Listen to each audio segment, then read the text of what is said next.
आप देख सकते हैं जो यहाँ पे आई विटनेस मौजूद हैं, सारे लोग यहाँ जो बाद में पहुँचे हैं जैसे ही हादसा हुआ है।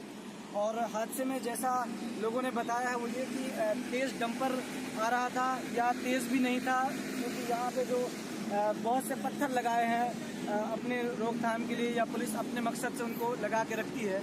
और उसके बाद जैसा बताया गया कि उसके सामने कोई चीज़ डाली गई है, तो उस लिहाज से डंपर जो है उसका बैलेंस बिगड़ा है और वो गिर गया है, उसके पत्थर सारे गिर गए हैं। उसके नीचे एक बाइक भी उसके नीचे आ गई है। अभी जो हमारे पास जानकारी हुई है कि जो उसमें ज़ख्मी हुए हैं उसको अस्पताल ले जाया गया, लेकिन एक और जो चौंकाने वाली बात यह है कि जो ज़ख्मी थे उन्होंने बताया कि पीछे में एक उनके साथ बच्चा भी था मोटरसाइकिल पे, जिसके दबे होने की उन्होंने बात कही है। लोगों का कहना यह है कि यहाँ पर बच्ची की लुगड़ी, उसके जूते और उसकी छोटी मोटी चीज़ें ऐसी हैं जो एक बच्चे के साथ पहने रहता है बच्चा, उसके साथ जुड़ी रहती हैं। तो उन चीज़ों से लगता है कि इस मिट्टी के ढेर और इस पत्थरों के नीचे उसके दबे होने की आशंका है।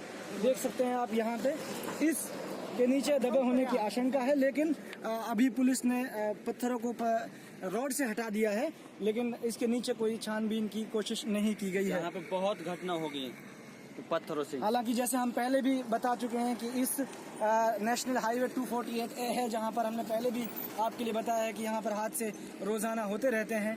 मेवात से ETV भारत के लिए सुफियान सैफ।